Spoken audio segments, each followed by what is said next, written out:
Hi,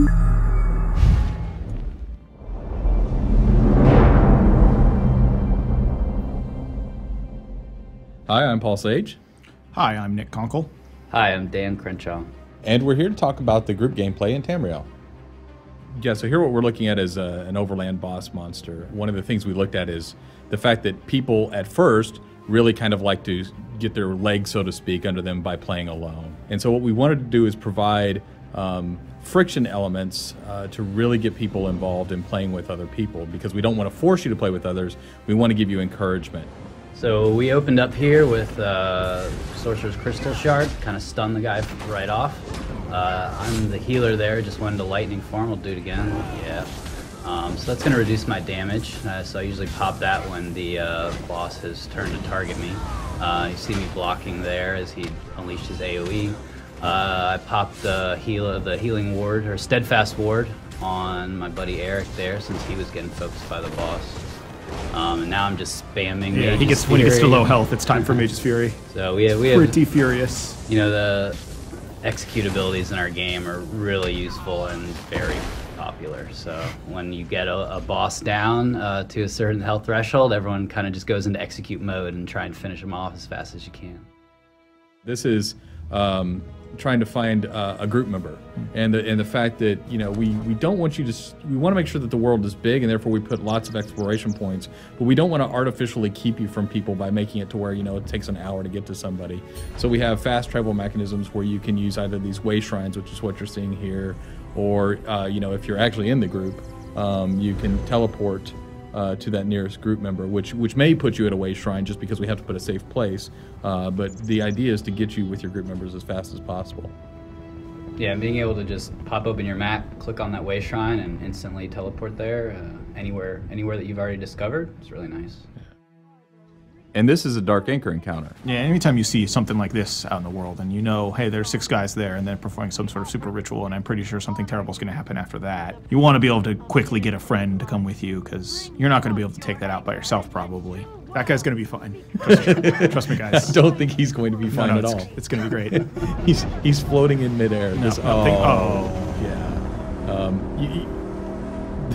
Yeah, so he got sacrificed, and in his place, bad things.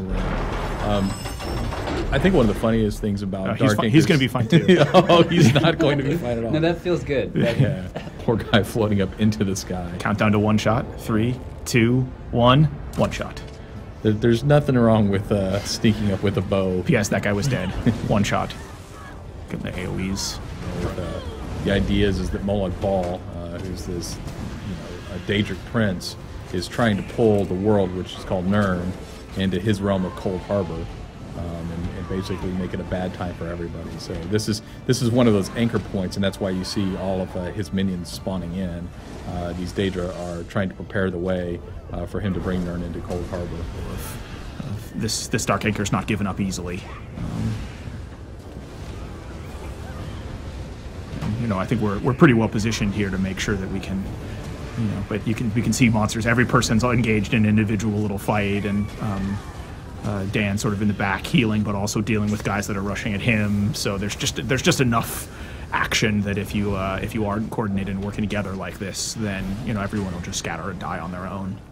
So, you know, Dark Anchor's really started to take off when we introduced the mechanics of you know, the switches there, or the pinions that you have to release, and you have to decide, okay, which one of us is going to go stop fighting the monsters to go run over and hit the pinions. It just added, you know, a few more interesting decision points in the gameplay there. Yeah, I really like the feel of it versus how, like, it used to feel more like an arena, you know, a game style, and this is more like Ball's trying to defend himself, throwing everything he's got at you, and you sort of have to just deal with all the problems, and they're just coming constantly. Probably want to protect the healer there. Yeah, there you go. Oh, is that the crystal mortar there? I love that one. Yeah, I really like just how it's just a continuous wave of all kinds of terrible things from all kinds of terrible Daedric enemies, right? And, you know, and because of that unpredictability, you want to make sure you bring a you know, really flexible party and build to the situation. You know, when we switch back and forth between first person and third person, you know, I know a lot of the guys around here like to play in third person, just because of the situational awareness. But almost every time I'll play in first person, just because I really like the level of detail it provides, and some of the cues are easier to read actually. I like the bow first person in particular too. There's something about the aiming that feels very good to me when I play that way versus in Melee. A lot more often I like to play in third person. And I think something worth pointing out too about what you're seeing on screen right here is it's the Dragon Knight Firestaff build, but he's wearing heavy armor. So it's kind of an unusual combination, right? There isn't really an archetype that fits with per se. It's a little mage, it's a little battle mage. And it's just something that people found on their own. It wasn't necessarily something we built the game around. It was a build that emerged naturally when people sort of found the synergy between the Firestaff and some of the Dragon Knight abilities. So it's pretty popular, and it's also quite survivable. You can see him both tanking and dishing out some pretty solid AoE damage. So I really think my Clan Fear is beating us all. Yeah, Clan Fear, that thing's doing work. Get it done, Clan Fear. Yeah, he's taking on that Storm Mage knock. Oh, that was the Templar Spear. Yeah, spearing him for days there. Ability. You know, I think if you're playing the Bow Templar, certainly that spear ability that knocks him down. Yeah, it's pretty cornerstone. Yeah, is very helpful. And then if you take the bow ability, which is Scatter Shot, you've got another knockdown, so you can take on 3 opponents pretty easily. Yeah, so I chose the Sorcerer Healer because I love the heal staff abilities first off, and the Sorcerer gets a ton of mana regen. Dark Exchange. Yeah, and the Dark Exchange ability, which basically lets me sacrifice stamina, which as a healer I'm not using a whole lot, right. To regen both health and mana. So yeah. just awesome all around. Well, speaking of sacrifices, yeah. we have this have this going on. You know, for practice being illegal, Daedric worship sure does play a lot. It's awfully prevalent. Yeah. This is a harvester. You can see that there's a little orb on the side of your screen there that just got exploded. That will gradually restore health if you don't stop it from getting to the harvester. That's sort of how you take her down. And there's 4 of them that spawn, and you have to take them out before they get to her. Ooh, nice dodge. Yeah, that was a pretty sweet dodge roll. I think a harvester is actually one of our unique Daedra for Elder Scrolls Online, correct? Yeah, I think so.